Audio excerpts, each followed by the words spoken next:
Welcome into the Fantasy Football Diagnostics Podcast, where we provide you with your weekly diagnosis of everything fantasy football. Whether it's season-long leagues, dynasty, DFS, or sometimes even IDP, we got you covered all year long.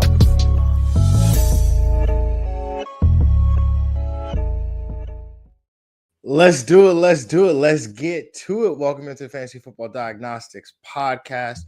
It is Tuesday, December 3rd, 7 a.m. Eastern.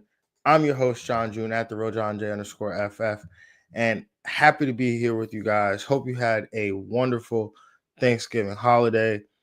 Hope you got to spend it with family and got to enjoy some football. Some football was better than other football, but that's usually the case anyway, right? So, and hopefully your fantasy lineups, your fantasy matchups went your way, unless you're playing me, of course. But it was a wild fantasy week. I mean, just from my perspective, I had one crazy matchup that literally came down to the final minutes of last night. It had Cody Barton run in that pick six at the end of the game last night. I would have lost a matchup that I absolutely 100% needed to win, because my it's a 14-team league. We get 8 playoff spots, and it's really tight right now for playoff positioning. And I was playing another team that was had the same record as me going into the matchup. So basically the winner would have been put into a playoff spot, and the loser would have been effectively somewhat, well, had I lost, I would have been out of the final playoff spot, but he actually ends up in the last playoff spot with a loss. But it's one more week to go. So but I guess to finish that story, had Cody Barton run that pick six and he would have won the matchup, because he has Denver defense. I end up winning by less than 2 points. So kind of wild there. Wild game just in general. Like Jerry Jeudy with the revenge game of all revenge games. Jameis Winston with looking absolutely brilliant at times, but then having 2 pick sixes, one which I don't even know. I mean, Nick Bonito made a great play. Jameis did kind of stare him down a little bit, but they said on the broadcast that he was hoping that Jordan Akins would have fought back to the ball a little bit. But yeah, what a crazy game. The Jets and Seattle game was crazy. That game was drunk. Like it was a wild football weekend in some aspects. The Raiders giving it to the Chiefs before taking the L, like as the Chiefs usually their opponents usually do. But it was overall a good football weekend, a great football weekend, I would say. And the fantasy implications are just getting greater and greater, right? It's week 14. This is essentially the final playoff push before we get to the playoffs, right? To the postseason in fantasy. So hopefully you've clinched a playoff spot. Maybe you're fighting for positioning in a bye week. Maybe you've already clinched the bye and you're kind of looking ahead to future matchups and things like that. So, yeah, I mean, it's crazy where we're at right now. I just want to say, like, can we get away from like the week 14 bye? Like they've made so many, there's so much emphasis on fantasy football by the NFL. The coaches don't care, but the NFL does. And I can't imagine that teams love playing football for 13 weeks straight before getting a bye week right before the end of the season. Like, I can't imagine that teams are actually like, yeah, we prefer that. So can we just get away from the week 14 bye? Because it's not helping anybody, right? Like I was totally cool. I would be totally cool with week 12 being the last bye week, where, just how we had it last week, where it's Thanksgiving, everybody plays on Thanksgiving, and then everybody just plays the rest of the season until week 18. Like I think week 13 or week 12 could absolutely be the last bye week, and I'd be totally okay with that. A week 14 bye is just criminal in in my opinion. It's just for fantasy managers, right? And probably players too, right? They probably could care less for a week 14 bye. Couldn't care less for a week 14 bye.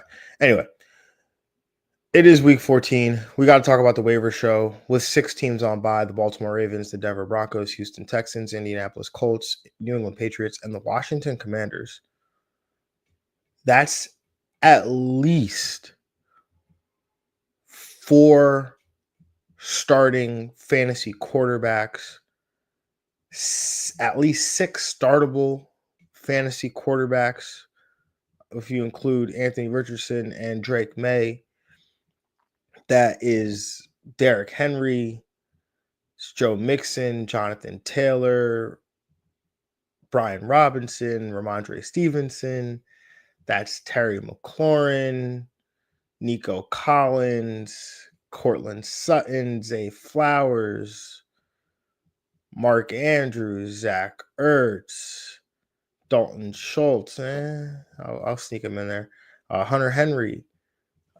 So it's a pretty rough week for managers of those teams, of players from those teams. So that's what we're here for. Gonna help try to identify guys on the waiver wire that are gonna help you, that you could pick up on your, pick up this week and hopefully fill in for those guys in an admirable way, and help you with this final playoff push. So before we get into that, just got a call to action. Just make sure you are commenting, liking, subscribing, whether you are watching on YouTube, you're watching on Spotify, you're watching on X or Instagram, or you're listening on Apple Podcasts, Spotify, Google Play, or wherever you get your podcasts. Just make sure you are liking, make sure you're subscribing. And if you want to, comment on the show, make it fun and interactive, let's have a conversation, right? Always feel free to, leave comments here or reach out to me, on the social media platforms at the real Jon J _FF, or you can reach out to the show at FF Diagnostics. Now, without further ado, let's jump into the week 14 fantasy football waiver show, starting with the quarterback position. And let's talk about Russell Wilson, available in 65% of Yahoo leagues. We talked about him last week on the waiver show, and he came through for those of us who did go there. He set to face off against a Cleveland defense that, coming into week 13, allowed the most fantasy points to opposing quarterbacks over their last 3 games. Now, they did, put the clamps on Bo Nix a little bit last night. However, there was 2 defensive touchdowns, or sorry, 1 defensive touchdown.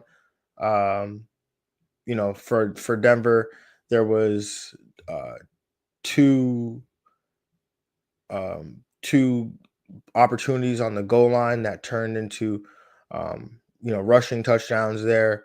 So Bo Nix, while I don't think he played great, I don't think he played terrible either in that game.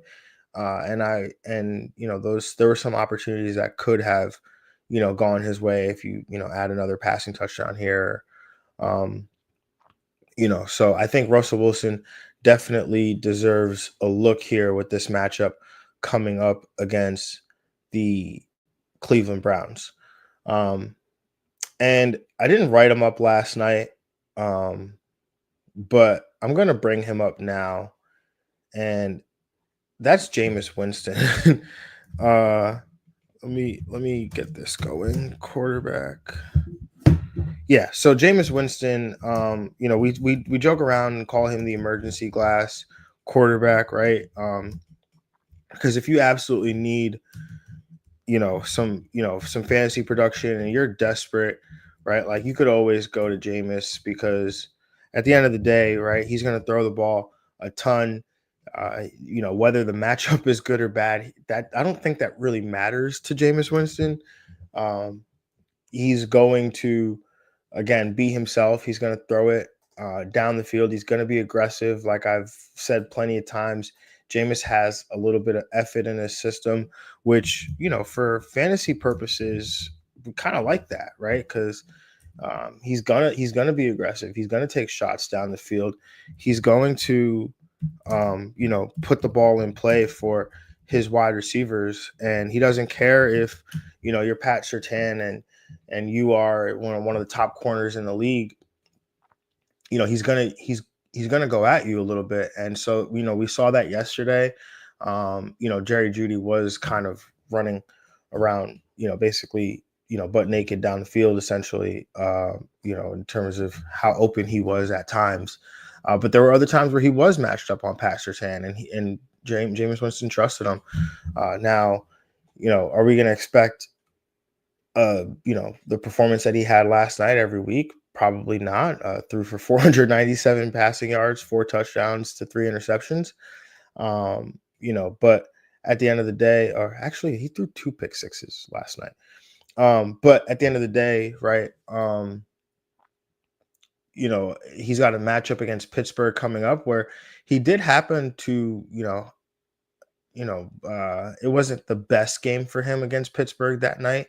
13.4 fantasy points against Pittsburgh. However, that was in the snow globe game. Is this game going to be similar weather? We'll have to see. But if you are desperate at quarterback, I think you can go to a lot worse places than Jameis Winston, who has matchups coming up against Kansas City and Cincinnati over these next couple weeks. So there's a possibility that we're playing Jameis Winston in the first round of the playoffs and the semifinals of the fantasy playoffs. So quarterfinals, semifinals, yeah, whatever. I definitely like this opportunity here with Jameis. Moving on to the next guy on this list, let's talk about Tennessee quarterback Will Levis, available in 88% of Yahoo leagues. Again, Will Levis, quite the experience. I said this last week, but the real life football isn't great, but the fantasy production has been solid over these last several weeks with at least 15.6 fantasy points in each start. I might have misspoke over the last couple of times I talked about Will Levis and said that was 16.6, but it's actually 15.6. But either way, he's scored at least 15.6 in each of his last 4 starts, and he's now set to face off against the Jacksonville defense that, again, has been one that we've attacked all season this year. So, Will Levis, definitely, if you are one of the, the managers of a Lamar Jackson, of a, CJ Stroud, or any of these Bo Nix, any of these quarterbacks that we talked about to start the show, I think, again, Will Levis can help you out. And that's why we're going to bring up these other 2 guys here as well, because, yeah. Dallas quarterback Cooper Rush, available in 95% of Yahoo leagues. We talked about him last week as an option potentially, mainly in 2 quarterback leagues or deeper leagues, but he wasn't needed by the Cowboys against the Giants, as Rico Dowdle and the Dallas defense carried Dallas to victory against the New York Giants. But I like this matchup here against Cincinnati, as they've allowed at least 24 fantasy points in 3 of their last 4 games to opposing quarterbacks. Now, I will add a grain of salt here. This is depending on the status of Dallas wide receiver CeeDee Lamb, who suffered what looked like a shoulder injury on Thursday. Was pretty much sitting on the sideline for most of that game there. So if CeeDee Lamb can go, I'm a little bit more in on Cooper Rush versus if CeeDee Lamb can't go. But the matchup, again, very good here on Monday night against the Cincinnati Bengals. Moving on to the next quarterback on this list. Again, it's getting dirty, guys, but with all these quarterbacks on bye, I think we have to go in some of these directions here. Let's talk about Las Vegas quarterback Aiden O'Connell, available in 98% of Yahoo leagues. O'Connell's coming off his best game of the season. Here, he scored 19.6 fantasy points against a solid Kansas City defense. Had over 300 yards passing. And this week, he's matched up against the Tampa Bay defense that's been getting cooked by opposing quarterbacks all season. They just gave up a top 5, top 6 finish to Carolina quarterback Bryce Young, which, we highlighted him on both the waiver show and the matchup show last week. And so O'Connell's coming into, similar opportunity here against Tampa Bay. And, we obviously like O'Connell's weapons in Brock Bowers, the rookie phenom tight end, as well as Jacoby Myers, who, again, will probably be featured on the matchup show because he gets no respect. But, Aiden O'Connell, I think, is a sneaky, solid play this week.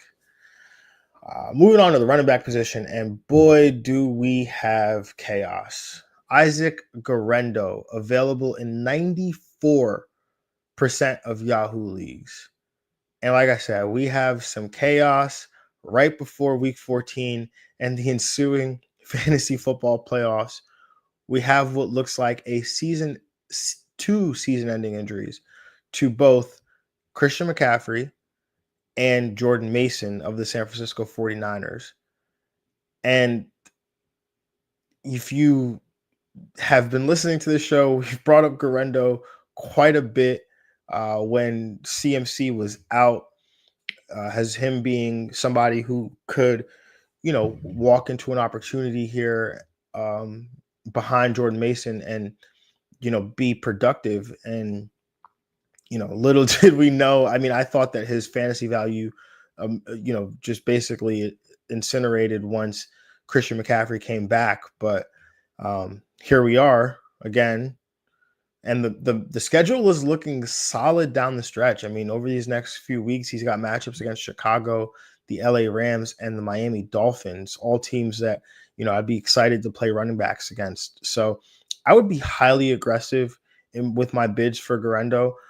Possibly 80 to 99% of my budget here before we get into the fantasy playoffs, because, hey, man, you can't take it with you. So, I would be highly aggressive with my bids for Guerendo. I don't want to say league winner. I don't want to use that term, use those words, but very close to it when you consider the position that he plays, right? Running back, where are you going to find a running back of his potential at this point in the season, and the fact that we're literally entering the fantasy playoffs right now and the matchups he has coming up. So, I would be very, very aggressive with my bids for Guerendo. That's really all I can say on that. Now let's talk about running backs, notable running backs that are available in 50% or above of Yahoo leagues. And I'm going to jump to Jerome Ford, right? Cleveland running back Jerome Ford, available in 61% of Yahoo leagues. His game last night was, I think he was solid, right? He didn't score a touchdown. Let's see, had 10 opportunities in the game, finished with 62 total yards. But it did seem for a while that Nick Chubb was effectively benched in that game last night. I mean, I don't know what was going on. Nick Chubb had 11 touches for 45 total yards, did catch a touchdown pass. Now, again, it looked like Nick Chubb was effectively benched. I mean, from the second quarter all the way through the third quarter, he had gone like 25 straight offensive plays without playing a snap. If I recall that correctly. But it almost looked like it was Jerome Ford and only Jerome Ford. And now, was that a nature of some of the defensive looks that Denver was giving them? Was it because they felt that Nick Chubb made them predictable with his presence on the field in terms of, hey, he's going to run the ball, we're not really going to throw it to him? I'm not really sure what was going on. They asked Stefanski about it, and he gave a typical coach speak answer, which was kind of like, hey, we feel really good about those two backs, and we're going to get them both in there. And then they came out in the third quarter, and it was Jerome Ford again. So, I thought he was effectively cooked. Um, but Nick Chubb, that is. But if this continues, Jerome Ford, I think should be rostered. Maybe he's not somebody you go ahead and start each week, these next few weeks, but at least continue to monitor this situation with Nick Chubb here. Moving through the rest of the running backs here. Ray Davis available in 83% of Yahoo leagues. Looked like he had finally his role come to light. Now, was that due to weather? Uh, I think so, possibly. But they've got a matchup coming up against the LA Rams here. Could he provide some standalone value this week? It's definitely possible. I think he's shown to be more than capable of being an NFL running back. So hopefully he gets some more of these opportunities. Tank Bigsby available in 56% of Yahoo leagues. I don't know. I mean, Travis Etienne touched him, outrushed him. Is that something that continues going forward? We'll have to see. But I think, with how murky that running back situation is, you definitely want to have him, on standby as a running back on your roster. Trey Benson, again, available in 77% of Yahoo leagues. Doesn't seem to have any standalone value right now. But he's a guy that if you are the James Conner manager, you're definitely going to want to have him on your roster as a security option there for you in the event that something does happen to James Conner. Same thing with Tyler Algier, available in 68% of Yahoo leagues. Again, doesn't have much standalone value, but something happens to Bijan, you're going to want that guy on your roster there as well. Emmanuel Wilson, available in 97% of Yahoo leagues. He's the direct backup to Josh Jacobs in Green Bay. Josh Jacobs has been on the injury report essentially all year since training camp.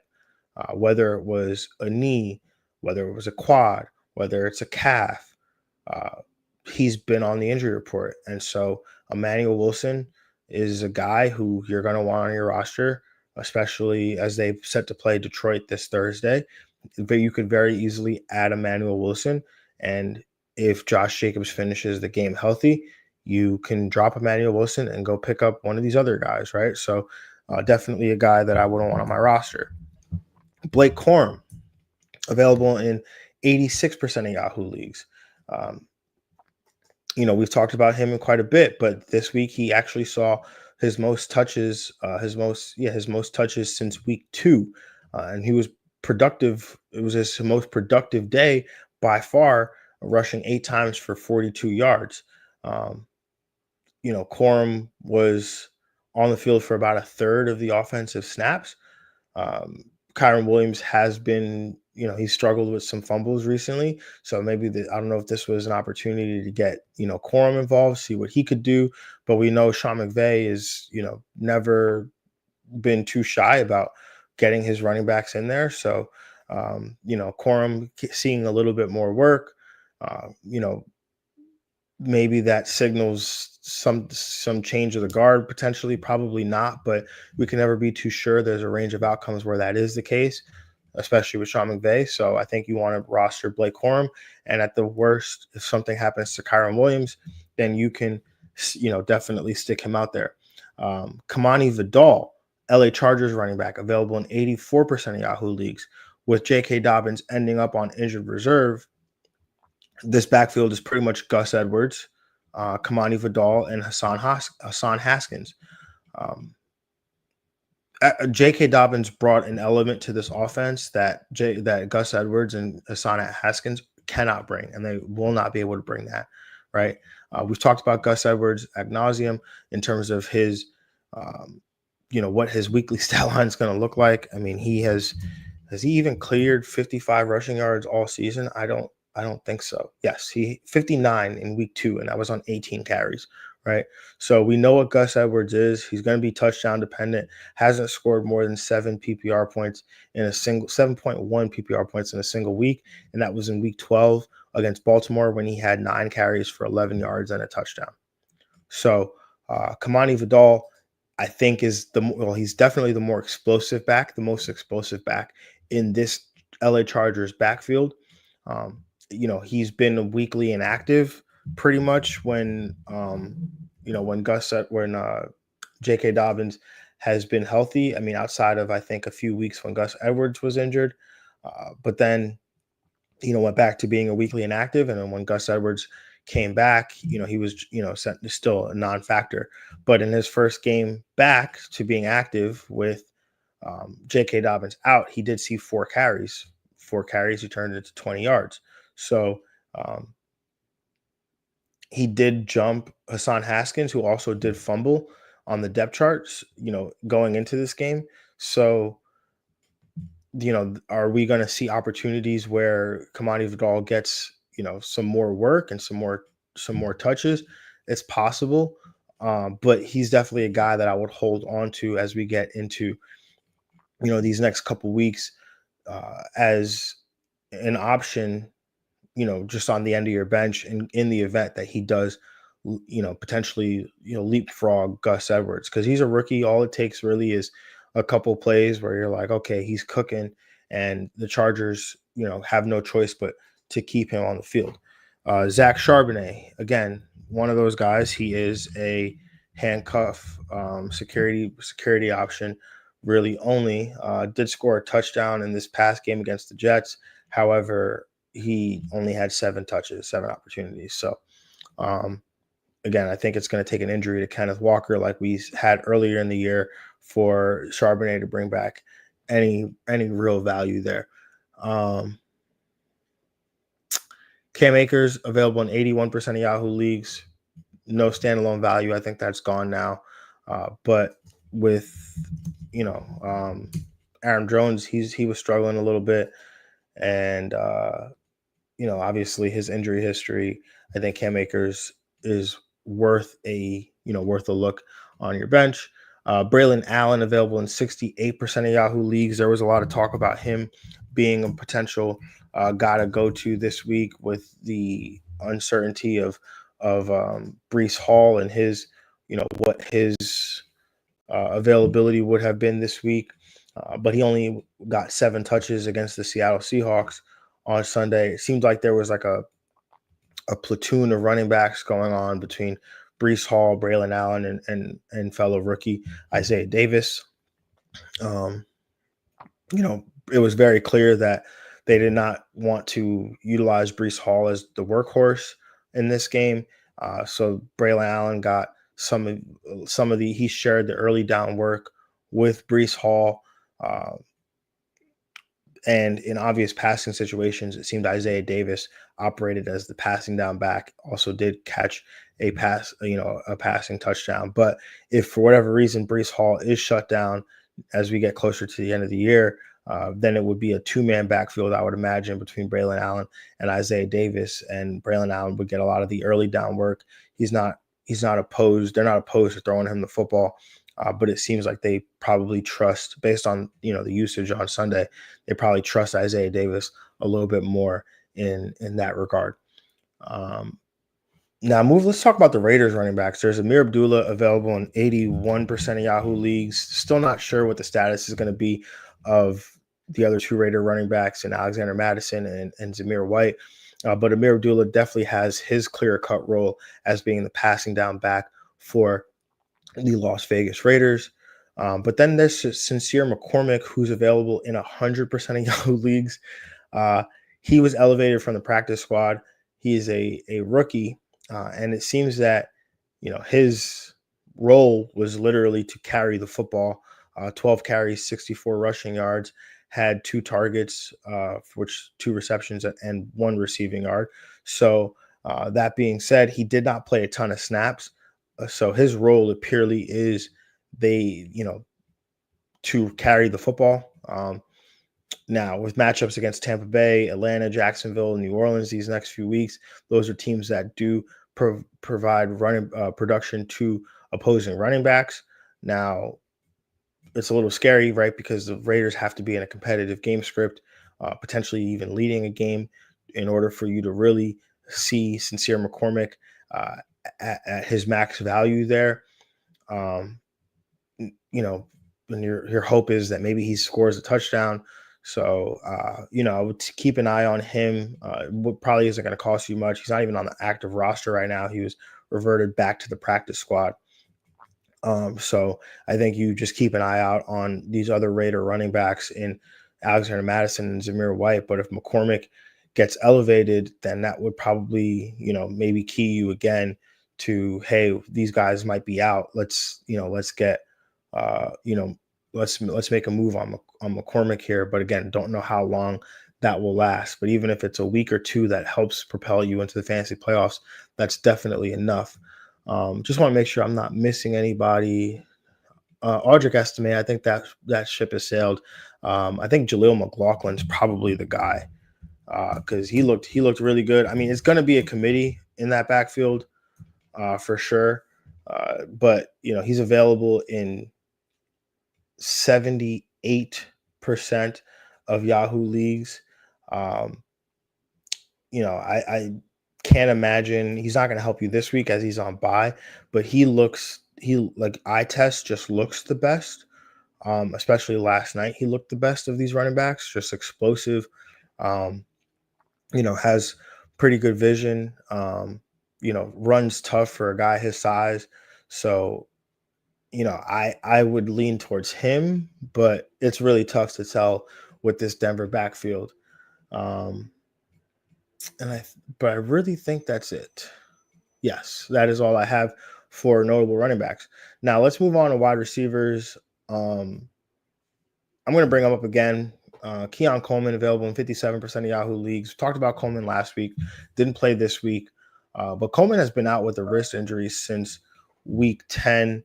Um, so he's not, and prior to that, prior to suffering that injury in week 9 against Miami, Coleman had back-to-back top 16 finishes, seeing 7 targets in each of those games with at least 125 yards or a touchdown and scoring no less than 16 and a half PPR points. Coleman seemed to be on his way to being a focal point of the Buffalo offense, and the matchups these next few weeks are promising here. So, he's got the Rams this week, which is a good matchup.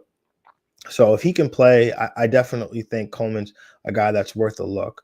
Now let's talk about Carolina wide receiver Adam Thielen, available in 68% of Yahoo leagues. And as we kind of signaled last week, looks like Thielen saw that increased workload that we talked about in the waiver show, leading the team in targets with 10. This matchup this week isn't a good one by any means, as he's set to face off against Philadelphia. But we'll be talking about Coleman. We'll be talking about Thielen as we get into the fantasy playoffs with matchups against Dallas, Arizona, and Tampa Bay. So definitely a guy that you want to take a look at on your waiver wire. And now we start to get a little deep in the bag here. Let's talk about Jacksonville wide receiver Parker Washington, available in 99% of Yahoo leagues. Definitely did not see this one coming by any means. Washington caught 6 of 12 targets for 103 yards and a touchdown on Sunday as the primary target for Mac Jones, who entered in for the injured Trevor Lawrence.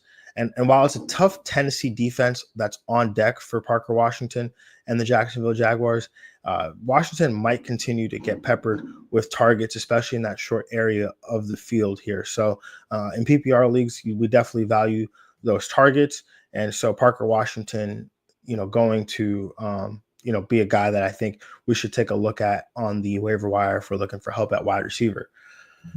Then there's Tennessee wide receiver Nick Westbrook-Akine, available in 82% of Yahoo leagues. And guys, I did not want to do this. It was been weeks where Akine has been scoring touchdowns, and I refused to bring him up in any capacity on this waiver show, but I'm sucked in, mainly because I needed to get a receiver in the League of Extraordinary People. And, that's the league that we have, Greg obviously, if you listen to the show for a while, Greg and I have been competing in this league. Greg still competes in the league. But I needed really badly some help at wide receiver, just a flex play in any capacity, and I had to pick up and start Nick Westbrook-Akine, and I was so happy to do so. So yes, I'm on board here. He's only scored 8 touchdowns in 8 weeks, all every week but once since week 6. He hasn't been efficient in any other area other than catching touchdowns, right? I mean, his stat lines are 2 catches for 50 yards and a touchdown, or 2 catches, 117 yards and a touchdown. Or last week, it was I think last week was probably his best game in terms of the catches based on the targets. But actually, no, that wasn't, because there was a 5 for 50 in a touchdown week. But 8 targets, 3 catches, 61 yards, and 2 touchdowns last week. Like, you're living and dying by the touchdown. But this week, this matchup is a good one against Jacksonville. So if there's a week for him to get some production outside of just scoring touchdown, this looks like a pretty good week for that to take place here. So yeah, Nick Westbrook-Akine. And I'm sorry if you're hearing noise. It's trash day, so apologize for that background noise. But let's talk about Green Bay wide receiver Dontavian Wicks, available in 85% of Yahoo leagues. Saw increased playing time with Romeo Doubs out with a concussion. That led to an 89% snap rate for Dontavian Wicks. And with the Packers playing again on Thursday, that could lead to him possibly that could lead Doubs possibly not being cleared in time for the Thursday night game. And with a matchup against Detroit on deck, that would be a really nice spot start here for Dontavian Wicks. I also like Christian Watson in that spot, but Watson is slightly more rostered and therefore did not qualify for a spot on the waiver show here. Let's talk about New Orleans wide receiver Marquez Valdes-Scantling. I don't think one of these is not right. My show note or the display is not right, but we'll fix it. In terms of his availability in fantasy leagues and Yahoo leagues, he's available in 69% of Yahoo leagues. So speaking of living and dying by touchdowns, let's talk about MVS. He scored in 3 straight weeks with the yardage declining each week, but on deck this week is the New York Giants defense that has been allowing production to opposing wide receivers. So again, the bye weeks, there are scarier places to go. But I think, there's hopefully one more week of touchdowns here for us with Marquez Valdes-Scantling. Now, let's talk about the tight end position, and it is a mess at tight end this week. I mean, the guys that we would typically like to talk about, either injured or on bye or in terrible matchups. So Cincinnati tight end Mike Gesicki, available in 84% of Yahoo leagues. And yeah, this is where we're at. This was one of the rare times that Gesicki was productive at the same time that T. Higgins was on the field. Now, was it due to game script? I'm not really sure, but the tight end landscape kind of sucks this week, as guys, again, we would like to pick up in Zach Ertz and Hunter Henry. They're on bye this week. So, yeah, I think Gesicki is at least worth a look. And let's talk about a guy we talked about last week, and we talked about him on the matchup show, Noah Gray, available in 89% of Yahoo leagues. He had a solid week last week, 9.8 PPR points, I believe it was. Started him over Kyle Pitts, and I'm so happy I did that because Kyle Pitts got a 0. If you started him over Will Dissly, who also got a 0, that would have worked out well for you. But Noah Gray, again, came through last week. However, this week he's up against the LA Chargers defense, which is absolutely a black hole for opposing tight ends, not named Mark Andrews, Trey McBride, Travis Kelce, and Brock Bowers, as they were the only tight ends to hit double-digit PPR points against this defense.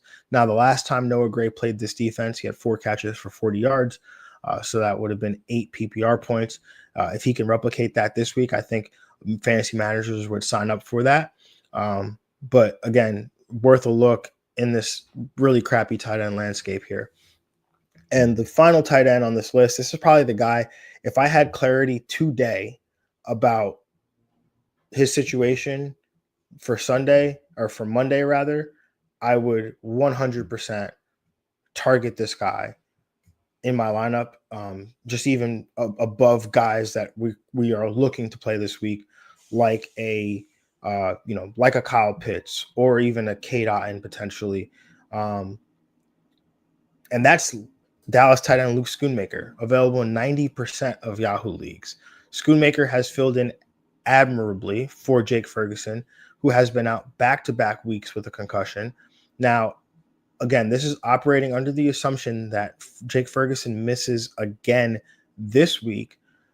That would mean Schoonmaker would be in line to take on a Cincinnati defense that has been not just getting torched by opposing wide receivers or opposing tight ends, but opposing pass defenses, which is why I like Cooper Rush so much, assuming CeeDee Lamb plays. But I also absolutely love Schoonmaker, again, assuming Jake Ferguson doesn't play. And if Jake Ferguson does play, he's a great play, but he's also not available in 90% of Yahoo leagues. So I'm, take one more week, Jake Ferguson, just one more week. But yeah, I would love to pick up and start Luke Schoonmaker. Never thought I'd say those words in 2024. But anyways, guys, thank you for being with me today. Thank you for enjoying the live show. Hope you enjoyed it. Make sure, again, you comment, like, subscribe, all that fun stuff. And make sure you are here Friday morning, 7 a.m. Eastern, as we will be breaking down the Week 14 matchup show. And if you're new to this, the matchup show is we literally just look at players that are ranked outside the top 20 at running back and wide receiver. So essentially those flex plays.